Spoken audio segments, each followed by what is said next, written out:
जाने रहमत की मोहब्बत में लबों से दांत दे के बोले, सबसे आला व औला। इधर वाले भी बोले, सबसे आला व औला अपने मौला का प्यारा, दोनों आलम का दूल्हा।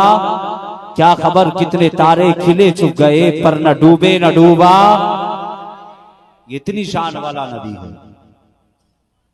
तो फिर क्या कि वो मेरा नबी और तेरा नबी नहीं?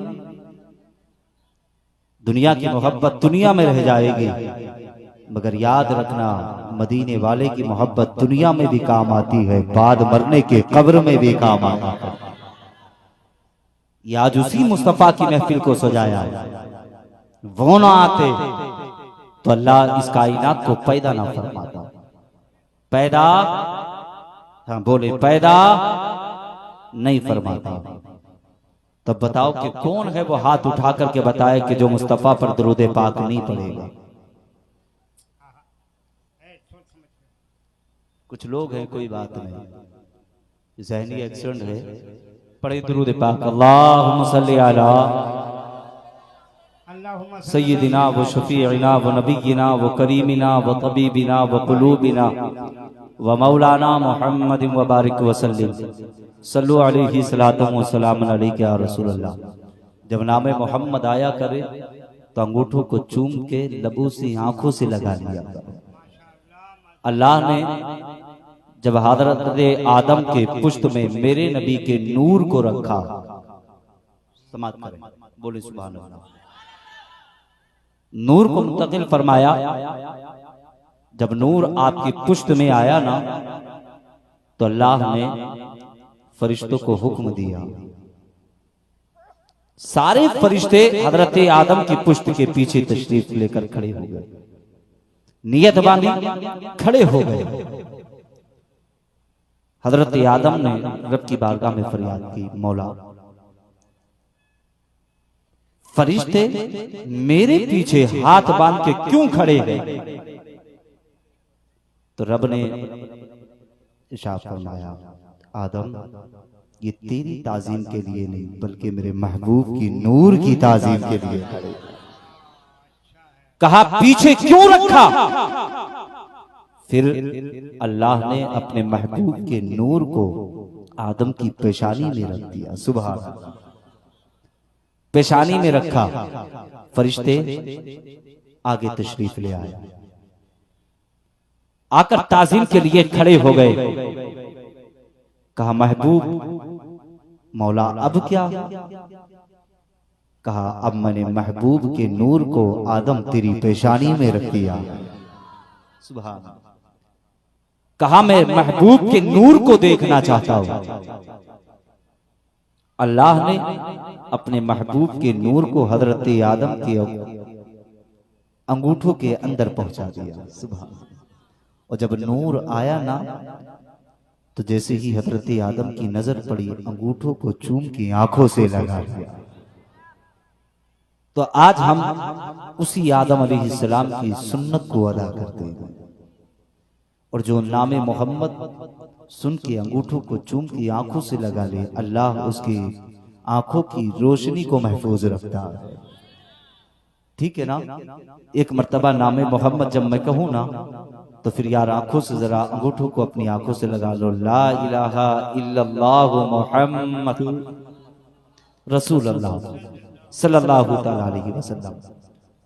आज की ये नूरानी महफिल बड़ी कामयाब है, बड़ी अच्छी है, और खासतौर से मैं इस्लाम की शहजादियों से कहूंगा कि जिनके सरों पर रुपट्टे नहीं हैं, वो खासतौर से अपने सरों पर रुपट्टे रखें।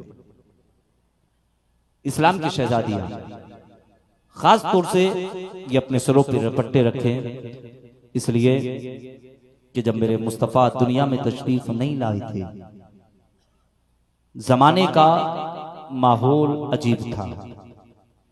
आका तशरीफ नहीं लाए तो मक्के की सरजमीन पर और इस दुनिया के अंदर अगर किसी के घर अगर कोई बेटी पैदा हो जाती, तो वो उस बेटी को जिंदा मार देता था, जिंदा मार देता था, जिंदा दफना देता था, उसे जीने नहीं देते थे।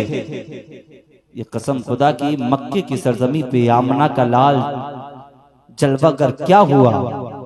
अल्लाह ने महबूब के सदक़े में सारी कायनात को जीने का हक अता फरमाया। अगर महबूब को अगर रब दुनिया में पैदा ना फरमाता तो फिर जो बेटियां जिंदी दफनाई जा रही थी, जिन बेटियों को जिंदा मारा जा रहा था, फिर बताओ कि वो बेटियां दुनिया में जिंदा होती? 2 तोले की जुबान हिलाई है, गर्दन ना हिलाए। जिंदा होती? नहीं होती। ये मेरे नबी का करम, अल्लाह ने महबूब के सदक़े में सारी कायनात को जीने का हक अता फरमा दिया। आका जब दुनिया में तशरीफ नहीं लाए थे, जमाने का नक्शा बिगड़ा हुआ था, जमाने का माहौल बदला हुआ था। बात तो जब थी कि आओ, जब आमना के लाल की आमद हुई, मक्की की सरजमी पे आका तशरीफ लाए, मुस्तफ़ा तशरीफ लाए। एक दिन क्या हुआ, मक्की की गलियां हैं, वो नूरानी गलियां, और उन्हीं गलियों से एक हसीन, एक नौजवान खूबसूरत एक इंसान गुजर के गया। मुस्तफ़ा की नजर पड़ी, आका ने देखा तो एक खूबसूरत हसीन नौजवान रास्ते से गुजर के गया। मुस्तफ़ा की नजर पड़ी, आका ने देखा ना, फिर मेरे मुस्तफ़ा ने उस जाने वाले को आवाज दी, कदम ठहरे, मुस्तफ़ा के करीब आया। आका फरमाते हैं, वो जाने वाले जरा इतना तो बता, तेरा नाम क्या है? जाने वाले ने कहा, मुझे तहिया कल्बी कहा जाता। इतना सुना ना, तहिया कल्बी कहा जाता। नाम सुना, नाम सुनकर कहने लगे कि अल्लाह ने तुझे बड़ा हसीन बनाया है, बड़ा खूबसूरत बनाया है।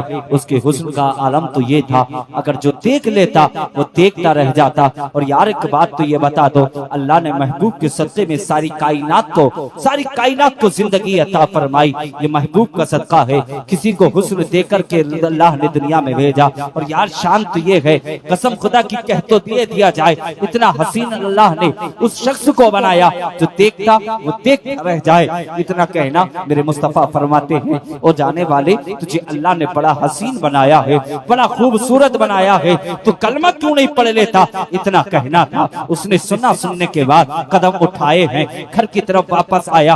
आमना का लाल गया है अपने बिस्तर पर, जाने के बाद मुस्तफ़ा लेटे हैं। लेटने के बाद मेरे मुस्तफ़ा उठ के बैठे हैं। उठ के बैठने के बाद फिर रब की तरफ अपने हाथ को उठाया, उठाकर के रब की बारगाह में फरियाद करने लगे, ए मौला, तूने तहिया कल्बी को बड़ा खूबसूरत बनाया है, बड़ा हसीन बनाया है। ए मौला, तू उसे कलमे की तौफीक अता फरमा दे।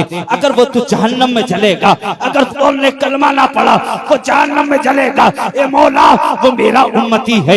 इतना कहना था। सुबह का सवेरा हुआ था, तहिया कल्बी बिस्तर से उठे हैं, और उठने के बाद फिर पहुंचे हैं उसी दरवाजे पे जिस दरवाजे पर आमना का लाल आराम फरमा रहा है। तहिया कल्बी पहुंचे हैं, जाकर दस्तक दी है, आवाज आई है, कौन है? कहा तहिया कल्बी आया है।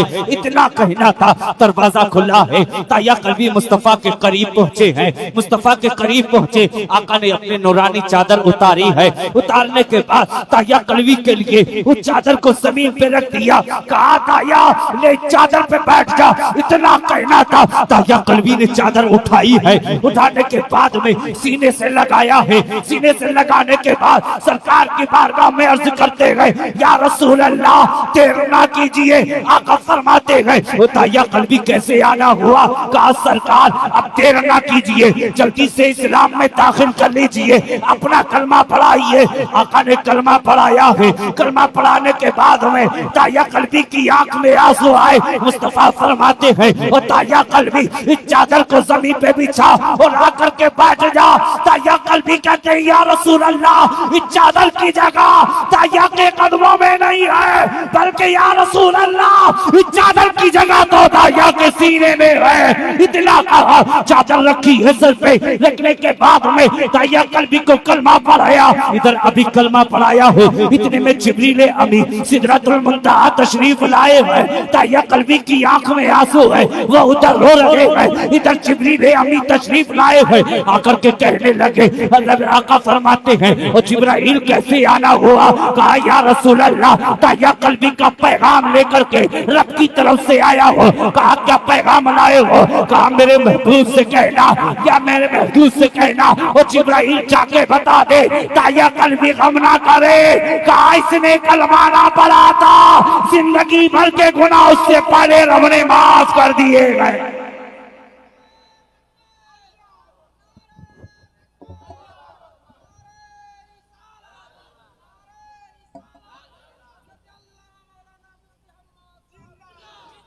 मचल के बोले सुभान अल्लाह। कहा का दहिया कल्बी से जाके कह दो। कहा ये पैगाम सुना दो, कह दहिया कल्बी गम ना करे। कहा उसने अभी महबूब का कलमा ना पढ़ा था, उससे पहले हमने दहिया कल्बी के तमाम गुनाहों को माफ कर दिया है। कहा इतना जब कहना था, दहिया कल्बी की आंख में आंसू है, फिर रोने लगे हैं, हिचकियां भर करके रोने लगे। आका फरमाते हैं वो दहिया कल्बी अब तो रब की तरफ से पैगाम आ गया है। रब ने फरमाया है कि दहिया कल्बी ने कलमा ना पढ़ा था महबूब का, उससे पहले दहिया कल्बी के सारे गुनाहों को माफ कर दिया था। इतना कहना था, मगर दहिया कल्बी थी आंख में आंसू थे। आका फरमाते हैं दहिया कल्बी रो क्यों रहे हो? कहा अब तो मुस्कुराने की जरूरत है, अब तो चेहरे पे मुस्कुराहट आनी चाहिए। दहिया कल्बी कहते हैं या रसूल अल्लाह, मैंने कलमा तो आपका पढ़ लिया है, रब की तरफ से पैगाम तो आ गया है। या रसूल अल्लाह मैंने जिंदगी में इतना बड़ा गुनाह किया है, इतना बड़ा गुनाह किया है। आका फरमाते हैं ओ दहिया कल्बी कौन सा ऐसा गुनाह किया है? हजूर दहिया कल्बी कहते हैं या रसूल अल्लाह या रसूल अल्लाह मैंने जिंदगी में अपनी जिंदगी में न जाने कितनी बेटियों को जिंदा मारा है। या रसूल अल्लाह रब ने मुझे 7 बेटियां अता फरमाई। कहा फिर क्या हुआ? कहा 7 बेटियां अता फरमाई। या रसूल अल्लाह मैंने 6 बेटियों को मारा, मगर इतनी तकलीफ ना हुई, मगर 7वीं बेटी का गम मुझे रुलाता है, 7वीं बेटी का ख्याल मुझे रुलाता है। या रसूल अल्लाह 7वीं बेटी को जो मैंने मारा वो ख्याल मुझे जीने नहीं देता। आका फरमाते हैं और दहिया कल्बी वो कौन सा ख्याल है कि 7वीं बेटी के साथ में कौन सा जुल्म किया था? दहिया कल्बी कहते हैं या रसूल अल्लाह रब ने 7 बेटियां दी थी, 6 बेटियों को मारा, इतनी तकलीफ ना हुई। या रसूल अल्लाह एक दिन मैं परदेश जाने लगा, मैं अपनी मेरी बीवी हमल से थी, मैं जाने लगा, अपने शरीके हयात से कह के गया था ये मेरी शरीके हयात, ये तेरे पेट के अंदर जो बच्चा है अगर बेटा पैदा हो जाए तो उसकी परवरिश करना, अगर बेटी पैदा हो जाए तो उसे जिंदा मार देना। या रसूल अल्लाह इतना कहने के बाद मैं परदेश चला गया था, मेरे घर के अंदर कोई बेटा पैदा नहीं हुआ था। या रसूल अल्लाह पैदा होने वाली वो भी 7वीं बेटी थी। इतना कहा कि या रसूल अल्लाह घर के अंदर बेटी पैदा हो गई, मेरी बेटी मेरी बीवी के जहन में ये ख्याल आया कि मेरा शोहर कह करके गया है अगर बेटा पैदा हो जाए तो उसकी परवरिश करना, अगर बेटी पैदा हो जाए तो जिंदा दफना देना। मैं इस्लाम की शहजादियों को ये पैगाम देना चाहता हूँ। आज हम देखते हैं ये इस्लाम की शहजादियाँ, इनके सरों पे दुपट्टे नहीं होते, ये गलियों के चक्कर लगाती हुई नजर आती है। ये कैसी इस्लाम की शहजादियाँ हो? तुमने मुस्तफा का कलमा कैसे पढ़ा है? तुम मुस्तफा जाने रहमत की शहजादी फातिमा तो सहरा की कनीज हो, तुम्हें तो सर से लेके पैर तक करके चलना चाहिए। तुम कैसी शहजादियाँ हो? आज हम तो ये देखते हैं इनके बदन पे लिबास ऐसा है कि घर के अंदर अगर चले बाप की नजर पड़े तो शर्म से निगाह को नीचा कर ले। आज हाल ये हो चुके हैं घर के अंदर इतना हल्का लिबास पहना जा रहा है, न बाप को शर्म आ रही है, न भाई को शर्म आ रही है। मैं तो ये कहना चाहता हूँ अगर ऐसी जिंदगी से तो तुम्हारा मर जाना बेहतर है। तुमने दुनियादार का कलमा नहीं पढ़ा है, बल्कि आमना के लाल का कलमा पढ़ा है। अगर तुमसे कल परोसे महशर के दिन अगर नबी की शहजादी फातिमा ने अगर सवाल कर लिया बता दुनिया में रह करके तूने जिंदगी कैसी गुजारी है, तो बता नबी की शहजादी फातिमा को क्या जवाब दोगे? ओ इस्लाम की शहजादियों, अगर आमना का लाल दुनिया में तशरीफ न लाता तो तुम्हें जीने का अधिकार अकल को बोले सुभान अल्लाह अधिकार तुम्हें कैसे मिलता? यामना के लाल की करम नवाजी है कि रब ने अपने महबूब को दुनिया में भेजा और महबूब के सदक़े में अल्लाह ने तुम्हें जिंदगी अता फरमा। बोले सुभान अल्लाह। जिंदगी मचल के बोले अता फरमा दी। ए इस्लाम की शहजादियों, अपनी जिंदगी को देखो, एक दिन तुम्हें मरना है, हमें भी मरना है, कब्र में तुमको भी जाना है। कब्र में हमें भी जाना है, इसलिए तुम भी नमाज की पाबंदी करो। कभी यार अपने सरों से टोपियां मत उतारा करो, और जो ये खाली चेहरे नजर आ रहे हैं ना, इन चेहरों को भर लो, अपने चेहरों पे टाड़ियां सजा लो।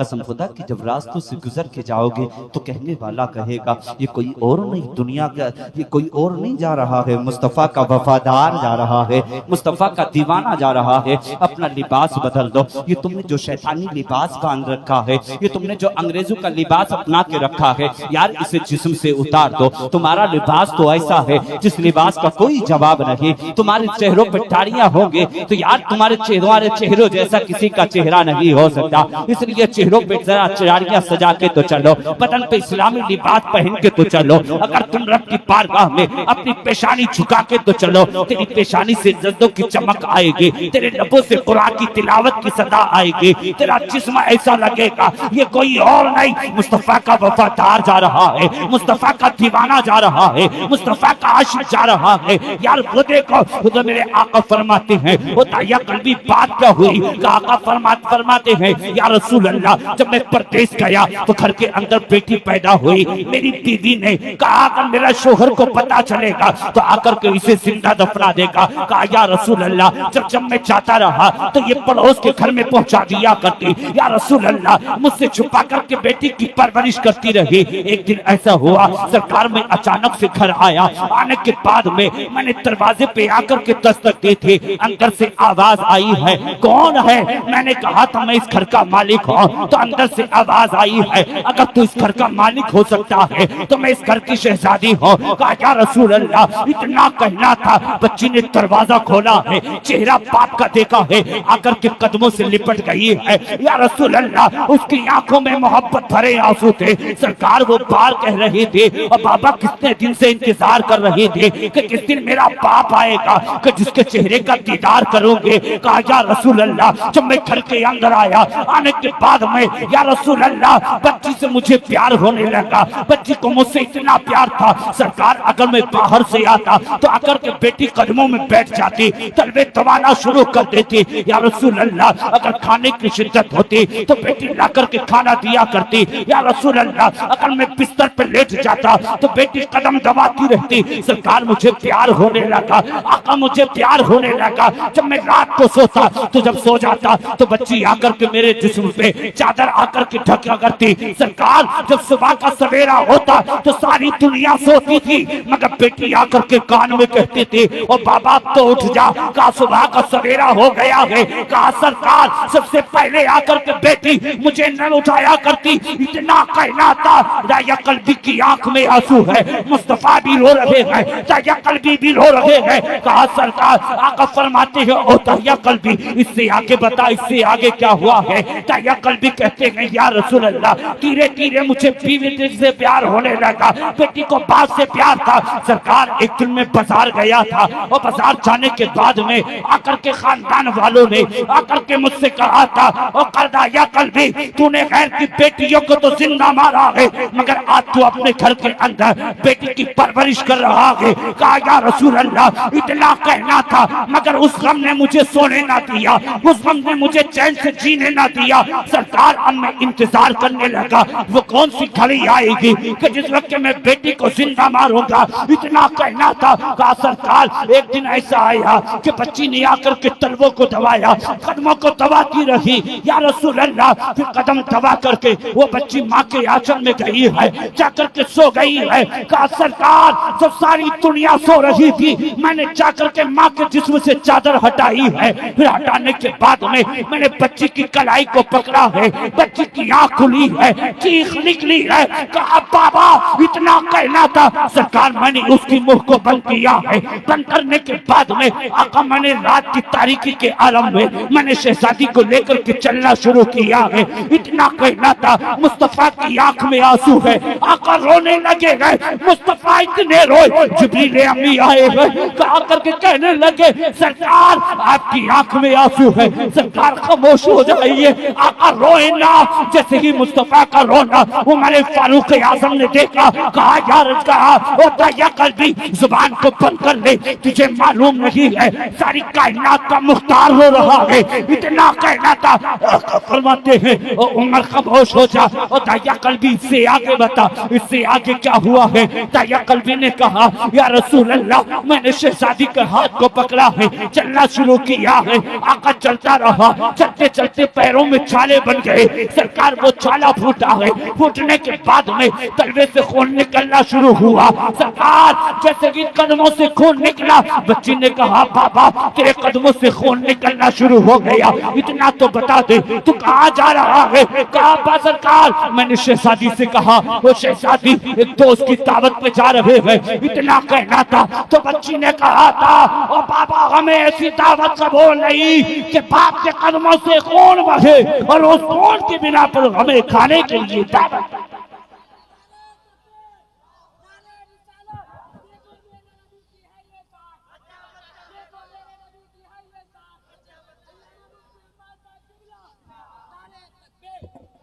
आखिरी जुमला सुनते चलें, 10 मिनट बाकी ही पूरे कर ले।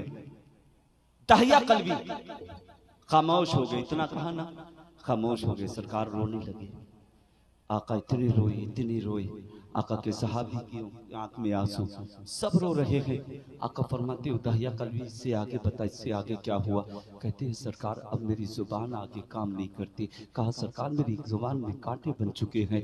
दाहिया कल्बी रोने लगे। आका फरमाते, ओ दाहिया कल्बी, इससे आगे बता, इससे आगे क्या हुआ? दाहिया कल्बी कहते हैं, सरकार फिर मैंने अपनी शहजादी के हाथ को पकड़ा है, पकड़ करके चलने लगा हो। सरकार फिर ऐसे मकाम पे लेकर के पहुंचा जहाँ पर रेतीली जमीन थी। जाकर के सरकार मैंने अपने कांधे से फावड़ा उतारा है। उतारने के बाद में फिर मैंने गड्ढा करना शुरू किया है। गड्ढा करता रहा। सरकार जब मेरी बेटी ने देखा कि मेरे माथे पे पसीना आ गया है, मेरा लिबास तर हो गया है, सरकार शहजादी ने आकर के अपने रुपट्टी को उतारा है। उतारने के बाद माथे से पसीना पोंछा है। पोंछने के बाद में मेरी शहजादी ने कहा था, ओ पापा तो जाकर के तू आराम कर ले। कहा, तेरी शहजादी अब गड्ढा करेगी। कहा, सरकार शहजादी ने इतना कहा। मैंने कहा, ओ शहजादी ना, मैं गड्ढे करने लगा। फिर शहजादी ने मेरी कलाई पकड़ी है, पकड़ करके मुझे छाई में पहुंचाया है। पहुंचाने के बाद में उसने अपने हाथों से गड्ढा करना शुरू किया है। बच्ची ने कहा था, बाप ने कहा था, ओ शहजादी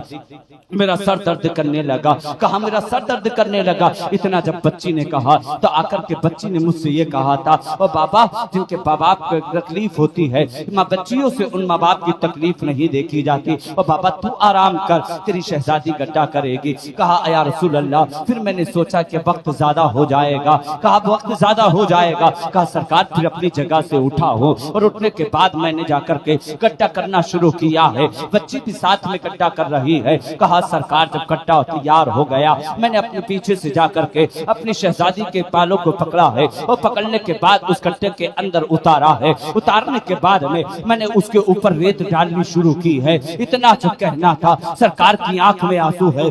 फरमाते हैं, या रसूल अल्लाह, मैंने रेत डालना शुरू किया। जब वो रेत आया है बच्ची के बाजुओं तक आया तो बच्ची ने कहा था, बाबा अब रेत मत डाल। कहा, दम घुटने लगा है। कहा, दम घुटने लगा। कहा, सरकार फिर भी मुझे तरस न आया, फिर भी मुझे प्यार न आया। कहा, या रसूल अल्लाह, मैं रेत डालता रहा। जब बच्ची के गले तक आया है, फिर मैंने देखा कि उस बच्ची ने हाथ उठाए हैं रब की तरफ, हाथ उठा करके फरियाद करने लगी है। और मैंने जाकर के अपने कान को उसके लबों से लगाया है तो वो उसके अपने लबों से कह रही थी, ए मौला कब तक इन बेटियों को जिंदा दफनाया जाता रहेगा? कब तक इन बेटियों पर जुल्म उठाया जाता रहेगा? ए परवरदिगार के आलम, तो अगर इन बेटियों को जिंदगी दी है तो इन्हें जीने, अगर जिंदगी दी है तो फिर मौत ना देता, अगर मौत दी है तो फिर इनको जीने का अधिकार देता। कहा, मैंने सुना था वो बच्ची पुकार रही थी, ए परवरदिगार आलम कब आएगा हमारी जानों की हिफाजत करने वाला? कब आएगा हमारी रहबरी करने वाला? तो अल्लाह ने 12 रबीउल अव्वल के दिन उसी सुबह सादिक के वक्त में आमना के आंगन में अब्दुल्लाह के शहजादे मोहम्मद रसूलुल्लाह को दुनिया में भेज दिया। और ये पैगाम जमाने को मिल गया कि कोई बाप अपनी बेटियों को जिंदा ना दफनाए। कहा, इसलिए कि उनकी जानों की हिफाजत करने के लिए दुनिया के अंदर आमना का लाल मोहम्मद रसूलुल्लाह आ गया। आमना का लाल आ गए हैं। इसलिए मैं कहूंगा इस्लाम की शहजादियों, इसलिए कि तुम्हें उस महबूब के सदक़े में जब जिंदगी मिली है तो कम से कम उस महबूब की शहजादी का तरीका भी अपना। मुस्तफ़ा जाने रहमत की जिंदगी को अपनी जिंदगी बना लो, इसलिए अपना किरदार अच्छा कर लो, अपने अखलाक अच्छे कर लो। इतना कहा ना का सरकार, मैंने सुना बच्ची हाथ उठा करके रब की बारगाह में कह रही थी, मौला कब आएगा हमारी जान की हिफाजत करने, कब आएगा हमारी जानों को बचाने वाला, कब आएगा हमें जिंदगी देने वाला। कहा जब इतना सुना ना, फिर मुझे तरस भी आने लगा, फिर जहन में ख्याल आया कि फिर दुनियादार फिर यही कहेंगे तूने अपनी शहजादी को जिंदा छोड़ दिया। कहा सरकार, फिर मैंने पीछे गया, भारी पत्थर उठाया, उठाने के बाद मैंने बेटी के सर में मारा। इतनी जोर से वो पत्थर लगा कि उसके छींटे खून की मेरे कपड़ों पे आके लगी। सरकार जब मैं बिस्तर पे सोता, इतना के जब बिस्तर पे लेटता तो बच्ची आकर के वो कहती उठ, उठता क्यों नहीं है? बड़े बाबा बता, इतना मुझे बता दे कि मेरी खता क्या थी, मैंने कौन सी ऐसी खता की थी जिसकी तूने मुझे सजा दी है। कहा सरकार, जब जब आंख लगती है बच्ची आकर के ये कहती है सरकार फिर मुझे जिया नहीं जाता, आका मुझसे सोया नहीं जाता। कहा सरकार उस बच्ची से माफ करा दीजिए। इतना कहना था, मुस्तफा की आंख में आंसू है, आका भी रो रहे हैं। बताओ यार मेरे आका इस उम्मत के लिए कितने आंसू बहाते हैं, और यार फिर तुम उस मुस्तफा के कलमा पढ़ने वाले, उस मुस्तफा से मोहब्बत कैसा करते हो, उस मुस्तफा से प्यार कैसा करते हो, फिर तुमने मुस्तफा के तरीके को क्यों नहीं अपनाया, फिर मुस्तफा के किरदार को क्यों नहीं अपनाया। इन जलसे कराने से कोई फायदा नहीं, नमाजें तुम ना पढ़ो, रोजे तुम ना रखो, यार फिर अगर माँ बाप के बेअदबी तुम करो, माँ बाप को गालियां तुम बको, भाई का हक तुम मारो, गरीबों को तुम सताओ, बेवाओं को तुम रुलाओ, तो ऐसे जलसे कराने से फायदा क्या है? अगर जलसे कराया करो तो फिर मुस्तफा के तरीके को अपनाया करो, अगर जलसे कराया करो तो फिर भाई का हक दिया करो, गरीबों को सीने से लगाया करो, यतीमों को मत रुलाया करो, मुस्तफा के किरदार को अपना लो, नमाजी बन जाओ। मस्जिदों के अंदर से जैसे ही आवाज का अजान की आया करे, सारे काम छोड़ दिया करो। खाना खा रहे हो तो छोड़ देना, काम कर रहे हो छोड़ देना, इसलिए अजान हो जाए तो सारे काम छोड़ के अल्लाह के घर में चले जाया करो, नमाज पढ़ा करो, फिर उसके बाद दुनिया का काम किया करो। फिर देखना कि नमाज पढ़ के अगर जो तू काम करेगा, अल्लाह तेरी उम्र में भी बरकतें अता फरमाएगा, तेरे रिज़्क़ में भी बरकतें। बहुत अच्छे, बहुत अच्छे हजरत। जलसे कराने से कोई फायदा नहीं। हाँ क्या है जी, झरनाटे काट के चले गए, ले सुबह को यही कहते हुए मिलते, क्या कहा तकरीर में, क्या उन्होंने बात की, कहा समझ में नहीं आती, क्या कह के गए। ऐसी तकरीरों से फायदा क्या? मत कराया करो। अगर वाकई सच्चे मुस्तफा के दीवाने हो तो फिर मुस्तफा की बातों पे अमल भी किया करो, मुस्तफा के तरीके को अपना लो, मुस्तफा के किरदार को अपना लो। जब मुस्तफा के किरदार को अपना लोगे फिर महफिलें सजाना, फिर उन महफिलों को सजाने में फिर देखते रह कितना मजा आएगा। इसलिए अपने किरदार को अच्छा कर लो, अपने अखलाक अच्छे कर लो। इस्लाम की शहजादियों से कहूंगा कि वो अगर घर से निकलें तो सर से लेकर पैर तक पर्दा होकर के निकलें, किसी गैर मुहर्रम की उनकी आंखों पर, उनके हाथों पर, उनके पैरों पर नजर ना पड़ सके। और ये सारी कमियां हैं किसकी? या बाप की हैं, या बाप के बाप की हैं, या फिर या बेटों की हैं, या शोहर की है। शोहर की कमी ये कि वो अपनी बीवी को बेपर्दा बना के घर से भेज रहा है।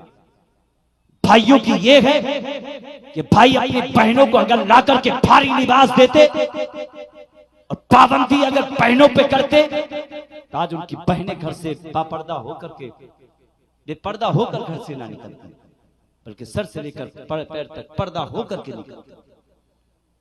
इसलिए मुस्तफा के किरदार को अच्छा करो, मुस्तफा के अखलाक इसे अपने अखलाक बना लो।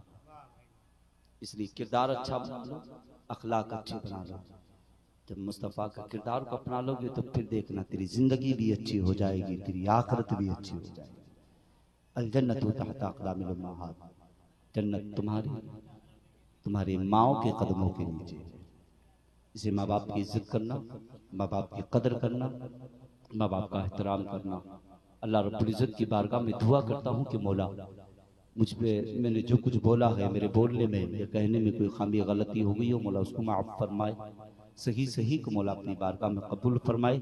हम सबको अच्छी अच्छी बातों पर अमल करने की तौफीक अता फरमाए। हम सबको मरने से पहले मदीने की हाज़िरी नसीब फरमाए। अस्सलामु अलैकुम व रहमतुल्लाहि ताला। अरे जलसा खत्म नहीं हुआ, तकरीर